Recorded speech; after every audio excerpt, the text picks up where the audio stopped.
Bonjour aux lecteurs de notre chaîne YouTube et aux membres du forum de rcmac.com. Le sujet du jour, ça va être le 1/10 piste électrique, notamment la Phaser MK2 que je viens juste de recevoir de Cyril de Modis 34, il m'a envoyé ça. Et c'est la nouvelle version qui est assez récente, semi-assemblée, ils appellent ça kit, mais on va compte, elle est quasiment entièrement assemblée. Il reste juste la radio, les fusées à monter, quelques éléments.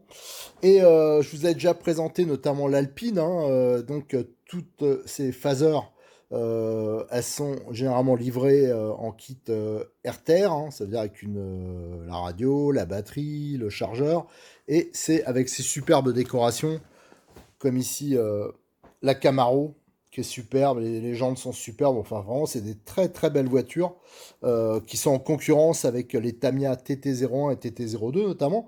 Et justement ça m'a donné l'idée, comme j'ai du TT01 et TT02, je vous ferai par la suite une vidéo comparatif entre les deux gammes, et là il y a beaucoup de choses à dire. Et donc, ils ont sorti depuis, pour ceux qui veulent une version un peu mieux équipée, qui veulent mettre leur propre équipement radio, le moteur de leur choix, tout ça, ils ont sorti cette version kit, entre guillemets, semi-assemblée. Donc là, au moins, il n'y aura pas la carrosserie, et vous allez pouvoir monter ce que vous voulez. Alors, ces châssis, ce qui est appréciable, c'est que c'est des châssis qui sont quand même assez inspiré de la compétition, c'est des châssis il y a quelques années, même je pense qu'on peut en faire au niveau amical ou ligue, sans problème, surtout qu'il y a pas mal d'options pour les équiper. Alors là, vous avez l'image de la voiture finie, mais ici, vous avez, je pense que c'est comme ça qu'en ouvrant la boîte qu'on va la trouver. Alors sur les côtés de la boîte, qu'est-ce qu'on trouve? On trouve ouais, des indications sur tout ce qui est les options qui sont montées d'origine, comme le cardan central, les cardans avant, homocinétiques d'ailleurs qui valent une blingue quand on les achète à part, mais c'est vrai que c'est des super pièces. Le support transport pour la puce, donc voilà, c'est pour ça que c'est quand même, on peut éventuellement destiner à faire des courses. Voilà, à l'arrière on retrouve là aussi des indications. Alors c'est en anglais et en japonais, mais sûrement sur la notice on va trouver des choses en français. Alors peut-être que les roues aussi, au niveau des pneus, c'est spécifique. Voilà, on trouve là le support de puce notamment qui doit pas être, que j'ai jamais vu. Moi j'ai une version Alpine et j'ai pas le support de puce. Là vous avez donc les cardans alu et acier, le cardan central. Voilà. Alors j'ai aussi reçu, ça je vous montrerai à part, les options et quelques pièces d'amélioration, notamment pour pouvoir passer avec un ensemble 4 satellites par diff, ce qui n'est pas le cas d'origine, comme d'habitude chez Kyosho. Mais ça, je vous le présenterai après. Ce qu'on va faire en premier, c'est d'ouvrir la boîte. Alors, on a ouvert la boîte. Alors, ce qu'on trouve, c'est déjà une notice. Alors, ça, on vérifiera qu'il y a du français. C'est pas évident à voir comme ça. Bon, ça, je regarderai après, mais j'ai l'impression qu'il y a du japonais et de l'anglais. On trouve des pneus, alors visiblement c'est pas les mêmes que ceux des versions RTR, alors, ils sont peut-être plus performants, à voir. Voilà, les jantes à bâton. Alors, je sais pas quel modèle ça correspond. Plutôt, ça ressemblerait un peu à celle qu'il y a sur l'Audi. Voilà, donc les pneus collés avec les inserts. On retrouve la pochette. Alors, ce qui est bien par rapport notamment au Tamiya, c'est que c'est des amortisseurs hydrauliques qui sont pas mal. En plus, qui sont livrés d'origine. On voit les systèmes d'étrier. Alors, il doit y avoir plusieurs jeux parce que ça permet de passer de 190 à 200. Donc, ça permet de monter à peu près toutes les carrosseries. Le pare-choc mousse. Enfin, voilà, là, il y a toutes les pièces pour finir le montage. Là, on peut voir les cardans. Ça, on dépiotera après. Et voilà, on trouve la voiture qui est fixée sur le socle au fond. Et donc on peut voir, il reste toutes les fusées à monter, le pare-choc mousse, il y a déjà la sangle de fixation de la batterie qui est en place, le cardan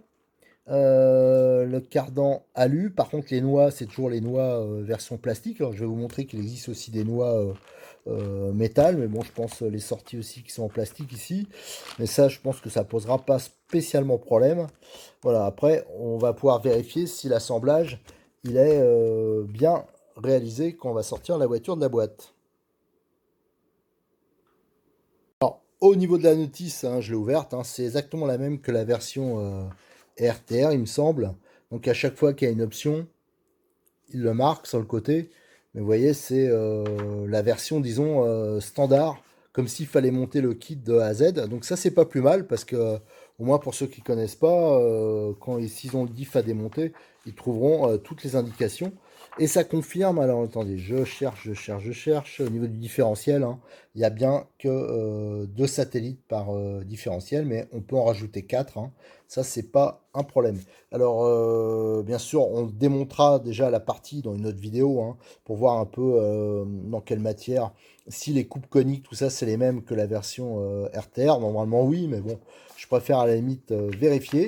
Et vous voyez, c'est vraiment très bien indiqué, même si c'est pas en français, hein. Et vous avez à la fin toutes les éclatées avec les références. Alors, à savoir que Modélis 34, comme il a pas mal de clients qui ont cette voiture, on a décidé tous de s'en prendre une et d'aller se faire des arsouilles, enfin le jour où ça sera fini, hein, le virus. On sait jamais, peut-être qu'on va s'en sortir un jour.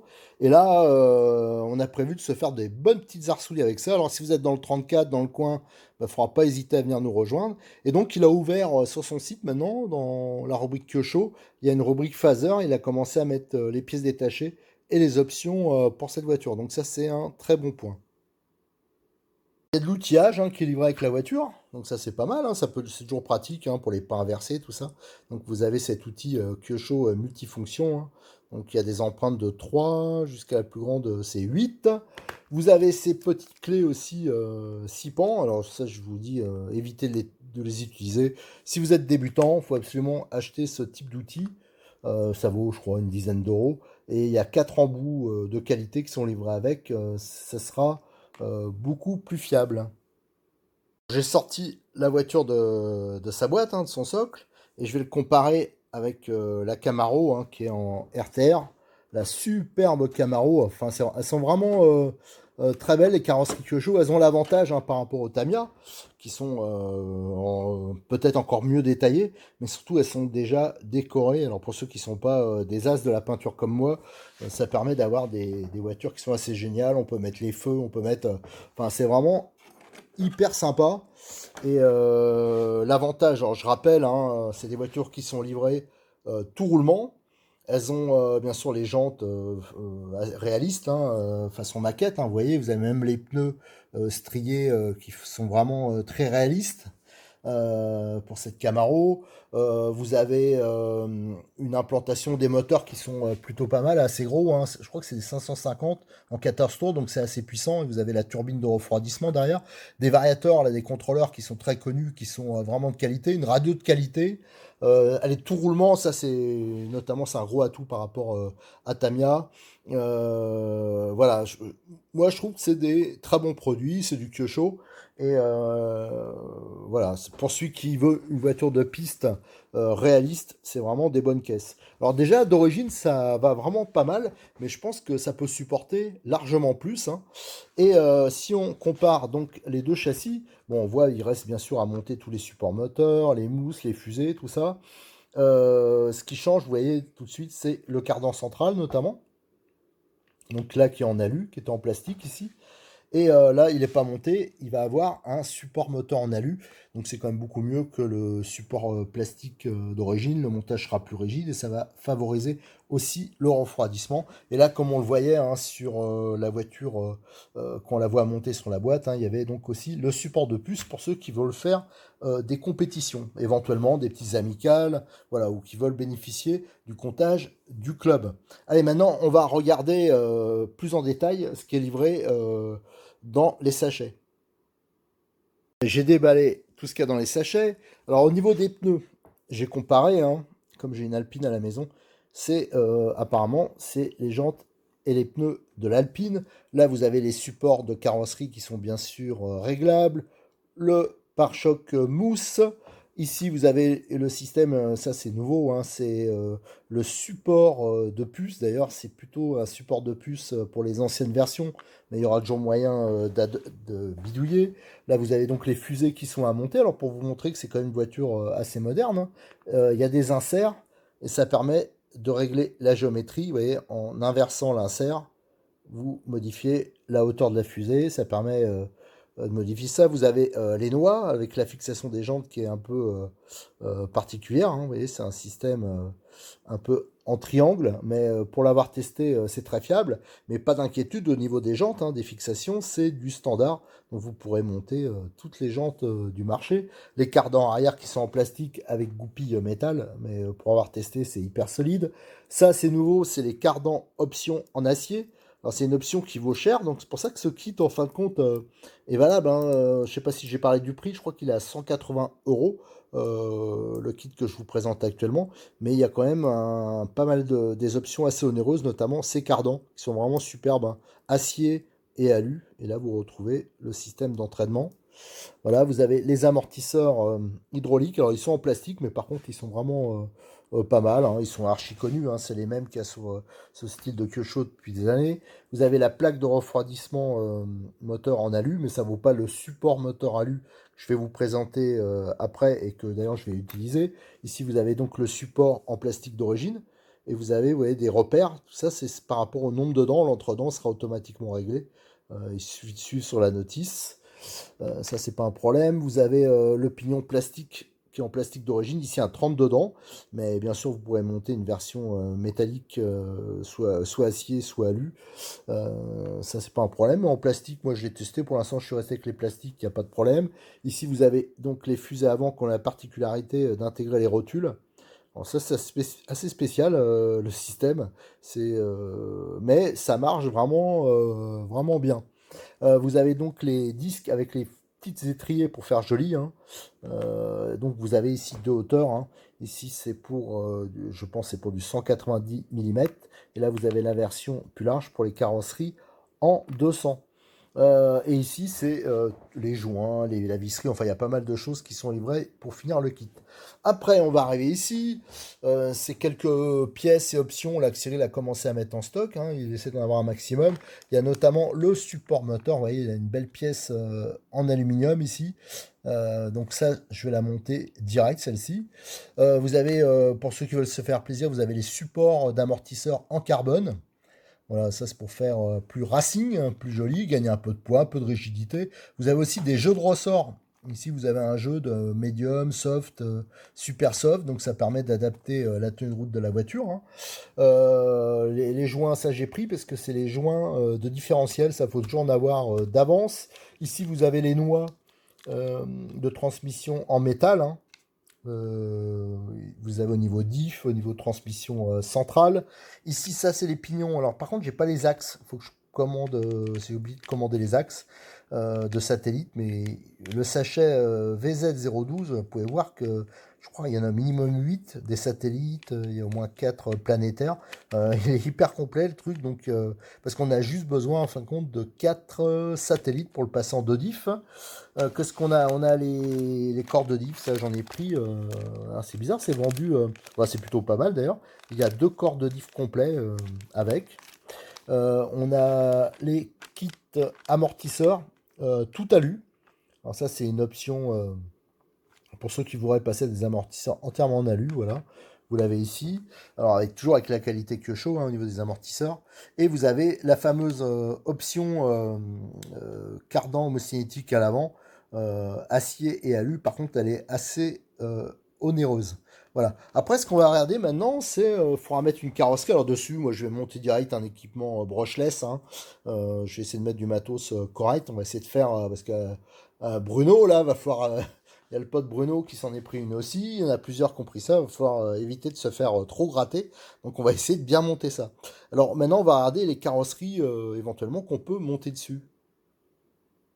Alors pour regarder les carrosseries qu'on peut adapter dessus, hein, parce que comme moi je vais prendre une version sans carrosserie, si vous achetez une carrosserie Kyosho peinte, ça vaut une blinde. Alors c'est une solution, hein, parce qu'il faut dire, elles sont superbes, hein. Ici la Camaro, ici vous avez l'Alpine. Et moi, ce que je vais faire, je vais adapter dessus. Déjà, je vous vois de l'original. Là, tout le monde va avoir soit des Camaro, des Alpines. Donc, je vois une carrosserie marrante, sympa. Et surtout, cette voiture, je pense qu'elle est facilement, on peut vachement jouer sur la garde au sol. Donc, elle peut être utilisable soit sur circuit, mais aussi pour une utilisation rallye. Donc, ça, je voudrais pouvoir faire les deux. Alors, dans les carrosseries, j'ai pris celle de Modelis 34. Hein, Cyril, il reproduit des carrosseries anciennes. Et ce qui est pas mal, c'est que bah, c'est le prix, hein, 20 euros. Donc, c'est beaucoup moins cher que les carrosseries d'origine. Alors, la première que je vais essayer, hop, on va voir au niveau empattement. Ici, j'en ai une qui est toute peinte en plus. Bon, là, ça bloque un peu au niveau des mousses, là. Mais la Mini, vous voyez, elle monte parfaitement. Alors, la Mini, elle ira très bien, alors bien sûr, il faudra adapter au niveau des supports, la découpe du pare-choc, hein, parce qu'il y a très peu de porte-à-faux à l'avant. Donc, le pare-choc, faut le découper. Mais ça, c'est normal, hein, c'est pour ça qu'il y a des pare-chocs mousse, hein, c'est pour l'adapter à la carrosserie. Et donc, ça, elle va aller nickel. Et encore, quand je vous dis 20 euros, c'est plus les 1/8 à 20 euros. Là, c'est plutôt entre 17 et 19 euros les 1/10. J'ai cherché d'autres carrosseries. Alors là, une non moins originale, hein. Moi qui est amateur de deux chevaux. Alors celle-là, j'ai déjà commencé à découper. Celle-là, pareil, elle va monter nickel. Surtout qu'on peut jouer, je crois qu'en inversant les triangles, on peut jouer un peu sur le débattement. Alors là, pareil, hein, c'est au niveau du pare-choc. Donc là, vous avez là deux pattes, hein, donc qui montent, hein, pareil. Là, il n'y a pas de problème. Qu'est-ce qu'on peut monter ici? Vous avez, il reproduit aussi la Lancia Delta intégrale, hein, donc avec son petit aileron. Alors là, on peut pas le voir parce que c'est du 1 mm. Là, il l'a fait en forte épaisseur. Mais l'empattement, ça c'est sûr parce qu'il a un client qui l'a déjà monté. La carrosserie, elle monte nickel. Alors là, pareil, ça pourrait être utilisé soit un peu circuit, hein, ou soit il a des pneus, il a toute une gamme de jantes, de pneus pour adapter aussi. Des pneus de plusieurs diamètres. Il y en a avec des petits crampons façon rallye. Donc ça peut monter aussi. Donc on peut voir le choix, il est important. Et la grande vedette, hein, de sa gamme, ça il y en a pas mal qui lui prennent ça pour le rallye, c'est la 205 GTI. Là, je pense par contre, il faudra le passer en voie large, mais par contre, au niveau empattement, ça monte nickel. Donc, vous pouvez voir, il y a pas mal de choses qu'on peut faire avec, hein. Et en jouant aussi sur les déports des roues, là, il y a pas mal de déports, notamment sur la version Camaro. Mais sur la version Alpine, notamment, j'ai l'impression qu'il y a un peu moins de déports. Voilà, tout ce qu'on pouvait dire un peu sur cette voiture. Alors par la suite, je vous ferai le montage, hein, tout ça, et l'adaptation de la carrosserie en vidéo. Et entre-temps, je ferai sûrement un comparatif. Là, ça se tournera plus vers les versions RTR, entre tout ce qui est Tamiya TT01, TT02, et la gamme Kyosho, pour voir celle en rapport qualité-prix, en fin de compte, est la plus intéressante, hein, parce elles abordent pas du tout de la même façon le marché, hein. Il y en a une qui est livrée. Les Tamiya, c'est des kits à monter. C'est livré sans la radio. Ça, c'est pas du tout un RTR. Tandis que les Kyosho, c'est des RTR, d'accord. Mais par contre, c'est plus cher en prix. Mais par contre, c'est beaucoup mieux équipé, hein. C'est-à-dire, il y a les roulements, les amortisseurs hydrauliques, les pneus qui sont quand même de meilleure qualité. Enfin, il y a pas mal de choses qui peuvent changer. Allez, je vous remercie de votre attention. À bientôt sur notre chaîne YouTube et sur le forum de rcmac.com où bien sûr je mettrai toutes les photos détaillées de la voiture et de ses composants.